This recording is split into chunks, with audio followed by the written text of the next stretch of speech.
कुछ परिंदों को तो बस दो चार दाने चाहिए, कुछ को लेकिन आसमानों के खजाने चाहिए। और रोज इन आँखों के सपने टूट जाते हैं तो क्या, रोज इन आँखों में फिर सपने सजाने चाहिए, रोज इन आँखों में फिर सपने सजाने चाहिए। नमस्कार, सत श्री अकाल, अस्सलाम वालेकुम और हर हर महादेव। मैं नीतीश नंदनी बेसिक शिक्षा के इस ऑनलाइन परिवार में आपका स्वागत करता हूं। तो देखिए भैया, आज जो हम आपसे मिलने आए हैं, जो आज आपके लिए लेकर के आए, इसके लिए बहुत लोग परेशान हैं। ठीक है, मतलब मैक्सिमम तो नहीं कह सकते, लेकिन हाँ कुछ मिनिमम बच्चे हैं जो इस टीचिंग एप्टीट्यूड को लेकर के बहुत परेशान हैं और झूठ मूठ में परेशान है, कुछ है नहीं इसमें। चलिए आज हम टीचिंग एप्टीट्यूड के सिलेबस और उसकी यूनिवर्सिटी दोनों को बता देते हैं, किस यूनिवर्सिटी में क्या मांगता है, कौन सी यूनिवर्सिटी जो टीचिंग एप्टीट्यूड को मांगती है, कौन सी यूनिवर्सिटी टीचिंग एप्टीट्यूड के बारे में बात करती है और इसका सिलेबस क्या है। ठीक है, एक चीज़ जान लीजिए, जो बच्चे बीएससी प्लस बीएड या बीए प्लस बीएड करना चाहते हैं, इंटीग्रेटेड कोर्स होता है ये। ठीक है, 4 साल का होता है, 4 साल में आप बीएससी मतलब बीएससी प्लस बीएड कर रहे हैं इंटीग्रेटेड, तो 4 साल में बीएससी के साथ साथ आप बीएड भी कर लेंगे। ठीक है, ऐसे ही आप बीए के साथ साथ इंटीग्रेटेड कोर्स बीएससी करना चाहते हैं तो आप बीए के साथ साथ बीएड भी करके निकलेंगे, मतलब ये इंटीग्रेटेड कोर्स होता है।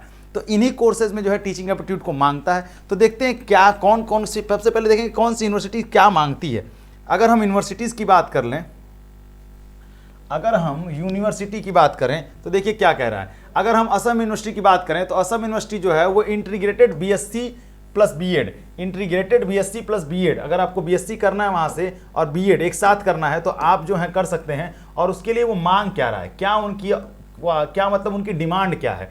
आपको English language 3 domain specific subjects of the which teaching aptitude subject shall be considered and mandatory. ठीक है, टीचिंग एप्टीट्यूड आपको चाहिए ही चाहिए। ठीक है, टीचिंग एप्टीट्यूड आपको चाहिए ही चाहिए और 3 डोमेन सब्जेक्ट के साथ टीचिंग एप्टीट्यूड चाहिए। ठीक है, ऐसे ही अगर आप central university of Haryana, central university Haryana में बीए प्लस बीएड करना चाहते हैं, वो इंटीग्रेटेड बीएड कराते हैं। ठीक है, तो हिंदी और इंग्लिश दोनों में से कोई एक लैंग्वेज ले लीजिए और टीचिंग एप्टीट्यूड लेना होगा आपको, तभी आप वहां से बीए प्लस बीएड कर सकते हैं। ठीक है, ऐसे ही आप सेंट्रल यूनिवर्सिटी ऑफ झारखंड की बात कर ले तो वहां पे भी बीए प्लस बीएड होता है सेंट्रल यूनिवर्सिटी ऑफ झारखंड में। वहां पे भी आपको हिंदी या इंग्लिश में से कोई एक लैंग्वेज लेना होगा और साथ ही डोमेन के रूप में आपको टीचिंग एप्टीट्यूड लेना होगा, तब आप वहां से कर पाएंगे। ठीक है, अभी परेशान मत होइएगा, टीचिंग एप्टीट्यूड का सिलेबस बताएंगे क्या है, कैसे है और कहां से चीजें पूछी जाती है, बहुत ही सिंपल है। ठीक है, अगर आप सेंट्रल यूनिवर्सिटी ऑफ झारखंड से क्या करना चाहते हैं, इंटीग्रेटेड बीएससी प्लस बीएड, मतलब बीए बीएड भी कराता है और बीएससी बीएड भी कराता है, तो वहां भी आपको एक लैंग्वेज लेना होगा हिंदी इंग्लिश और साथ ही में एक टीचिंग एप्टीट्यूड भी लेना होगा। ठीक है, डोमेन के रूप में।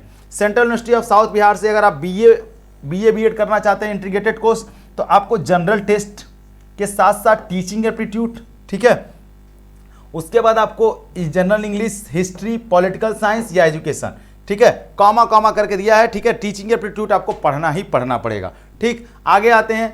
ठीक है, देव यूनिवर्सिटी जालंधर की बात कर लें तो यहां पे भी इंटीग्रेटेड बीए प्लस बीएड करना चाहते हैं तो सेक्शन 1 से आपको इंग्लिश लेना होगा। ठीक है, कंपलसरी है, और सेक्शन 3 से जनरल टेस्ट लेना होगा और सेक्शन 1A से आप इंग्लिश एंड टीचिंग एप्टीट्यूड लेना होगा। ठीक है, यानी मेजर रोल किसका है, अगर आप बीएड की तरफ झुकाव है, आपका बीएड की तरफ जा रहे हैं तो टीचिंग एप्टीट्यूड आपका मेजर रोल अदा करता है। ठीक है, अब देखिए क्या कर रहे हैं कि हरि सिंह गौर विश्वविद्यालय बात करते हैं इसकी, यहां पे भी अगर बीए प्लस बीएड करना चाहते हैं तो any one language from section 1, कोई एक भाषा ले लीजिए सेक्शन 1 से, हिंदी इंग्लिश जो आपको समझ में आए। ठीक है, जो आपको समझ में आए, और डोमेन सब्जेक्ट टीचिंग एप्टीट्यूड लेना होगा सेक्शन 2 से और साथ ही साथ जनरल टेस्ट लेना होगा सेक्शन 3 से।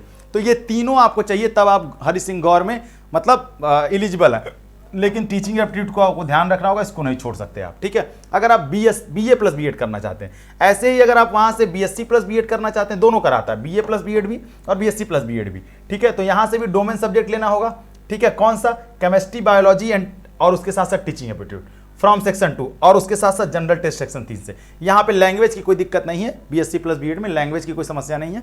डोमेन सब्जेक्ट लेने होंगे केमिस्ट्री, बायोलॉजी और एक टीचिंग एप्टीट्यूड, और साथ ही साथ जनरल टेस्ट भी देना होगा आपको। ठीक, इसी तरीके से अगर आप बीएससी बीएड करना चाहते हैं वहां से, ठीक है, तो यहाँ पे भी दूसरा ऑप्शन आपको क्या देता है, यहाँ तो आप केमिस्ट्री बायोलॉजी से ले सकते हैं, केमिस्ट्री बायोलॉजी टीचिंग एप्टीट्यूड लेके आप बीएससी प्लस बीएड कर सकते हैं, या तो आप फिजिक्स मैथमेटिक्स और टीचिंग एप्टीट्यूड लेके बीएससी बीएड कर सकते हैं। तो आपके पास हरि सिंह गौर दोनों ऑप्शन देता है, बीएससी बीएड करना है तो आप टीचिंग एप्टीट्यूड लेकर के और साथ ही साथ जो है टीचिंग एप्टीट्यूड के साथ केमिस्ट्री और बायोलॉजी और साथ ही साथ फिजिक्स और मैथमेटिक्स, ये दोनों ऑप्शंस आपको दे रहा है। ठीक है, आगे बढ़ेंगे अगर हम, तो लवली प्रोफेशनल यूनिवर्सिटी आपको प्राइवेट यूनिवर्सिटी है ये, ठीक है। लवली प्रोफेशनल जो है ये प्राइवेट यूनिवर्सिटी है, यहाँ पे भी बीएससी प्लस बीएड और बीए प्लस बीएड दोनों चलता है। यहाँ पे अगर आप करना चाहते हैं तो आपको सेक्शन 1 से एक लैंग्वेज इंग्लिश लेना होगा, सेक्शन 2 से टीचिंग एप्टीट्यूड डोमेन लेना होगा और सेक्शन 3 से जनरल टेस्ट देना होगा। ये तीनों देंगे तभी आप जो है लवली प्रोफेशनल यूनिवर्सिटी में बीएससी प्लस बीएड करने के लिए एलिजिबल हो पाएंगे। ऐसे ही अगर आपको बीए करना है तो सेम सिलेबस है बीए का भी,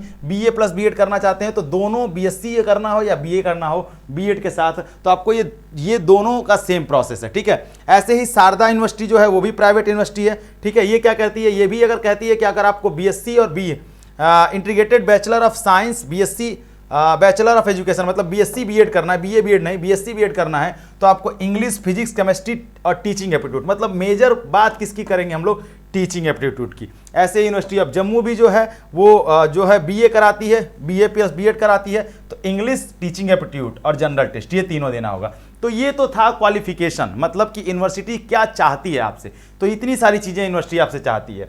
अब अगर हम बात करें उसके सिलेबस की तो बहुत ही सिंपल है। सिलेबस ऑफ टीचिंग एप्टीट्यूड देखेंगे भैया, टीचिंग एप्टीट्यूड का सिलेबस क्या है, कोई इसके बारे में आपसे बात नहीं करता है। टीचिंग एप्टीट्यूड के बारे में बहुत कम लोग आपसे बात करते हैं, लेकिन हम आपको बता रहे हैं टीचिंग एप्टीट्यूड बहुत सिंपल है। थोड़ा सा मेहनत करेंगे, बीए प्लस बीएड बहुत अच्छा कोर्स है, आप एक साथ बीएड करके निकलेंगे तो आपके टीचिंग के रास्ते खुल जाते हैं।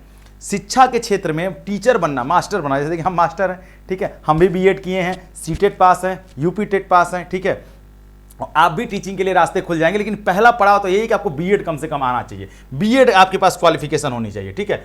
चलिए टीचिंग एप्टीट्यूड की बात करें तो कह रहे हैं कि यहां पर 50 क्वेश्चन पूछेगा, 40 आपको करना होगा, ठीक है, 50 में से 40 करना होगा। सिलेबस क्या है, कह रहे हैं कि यहां पे पहला सिलेबस अगर देखें तो पहले कह रहे हैं 2 नैरेटिव्स, ठीक है, क्या कह रहे हैं, 2 मिनट लगेगा, सिलेबस को एक बार डिस्कस कर लेते हैं। कह रहे हैं 2 narrative newspaper reports about school teacher children, question of data information analysis usage, gender school access teacher work scores, ठीक है। तो इसमें क्या है कि न्यूज़पेपर से जुड़ी हुई, टीचिंग से जुड़ी हुई, मतलब शिक्षा क्षेत्र में न्यूज़पेपर का क्या रोल है, किस तरीके से काम करता है, थॉटफुल क्वेश्चंस पूछे जाएंगे, आपके विचारों पर ये सब क्वेश्चंस आधारित होंगे, ठीक है। आगे क्या कह रहा है, अगर base of popular film of education, जैसे तारे जमी पर शिक्षा से जुड़ी हुई पिक्चर है, तारे जमी पर शिक्षा व्यवस्था को दिखाती है, ठीक है। उसके बाद चॉक एंड डस्टर, कुछ ऐसी फिल्में हैं जो आप शिक्षा से क्षेत्र से जुड़ी हुई हैं, ठीक है। 3 इडियट देखिए, इंजीनियरिंग से जुड़ा, इंजीनियरिंग में क्या बच्चों का मानसिक स्थिति क्या होती है, क्या वो सोचते हैं, क्या वो करना चाहते हैं, बच्चे जो हैं किस करियर में, बच्चा जो है करियर कोई और बनाना चाहता है, माँ बाप चाहते हैं कोई और बनाए, ये सब शिक्षा पे बेस्ड फिल्म है। सबसे अच्छी फिल्म जो है तारे जमी पर, ठीक है।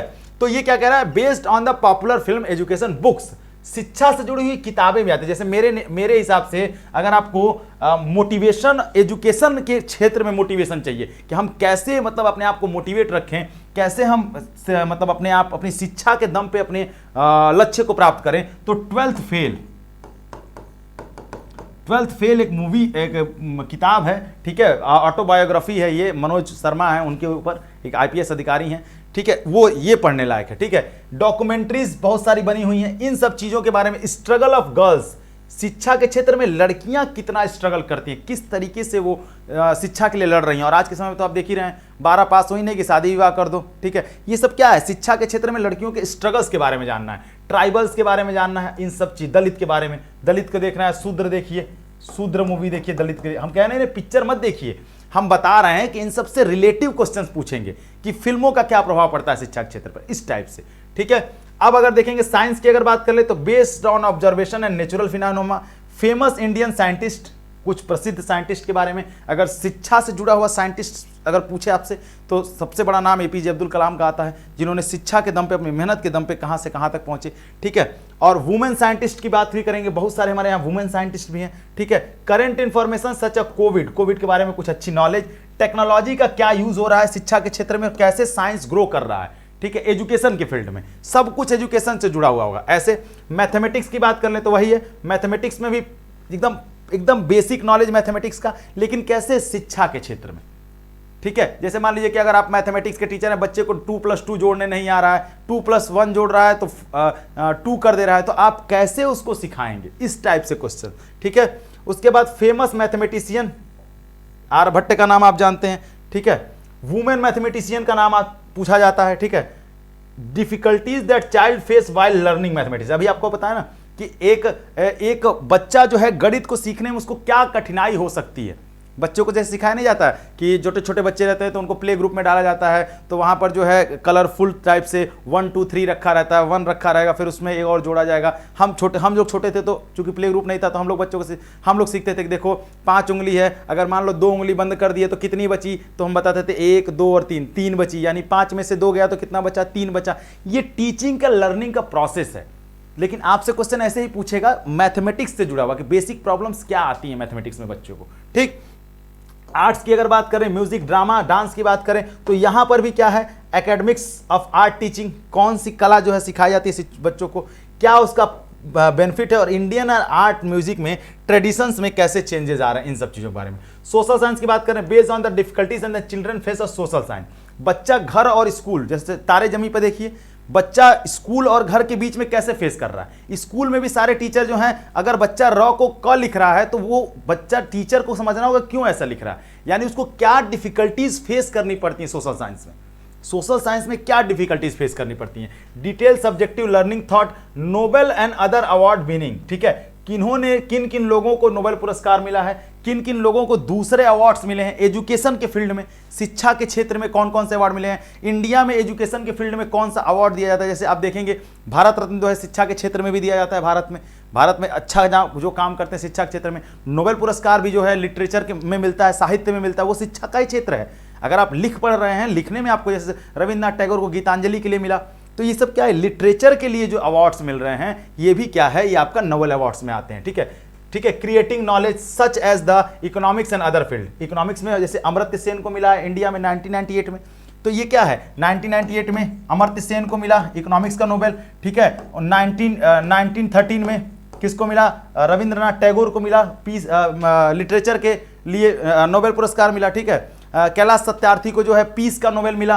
तो ये सब क्या, यही अवार्ड्स पूछे जाएंगे कि किन लोगों ने अपने किन क्रिएटिव नॉलेज के चलते जो है अवार्ड्स पाए, तो कुछ उससे जुड़े हुए प्रश्न, अवार्ड्स से जुड़े हुए प्रश्न पूछे जाएंगे।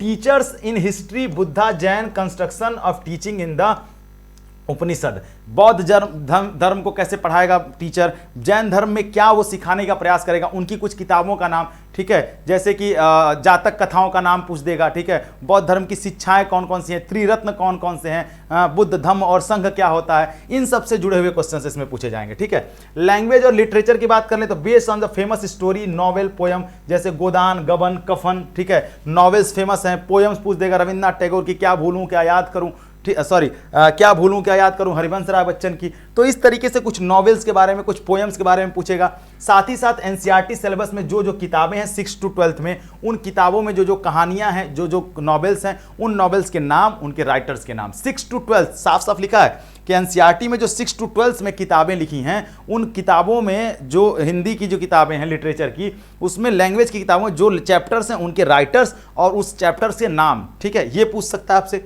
बायोग्राफिक्स, ऑटोबायोग्राफी और famous women tribes Dalit who have describe their school experience, teacher और क्लास।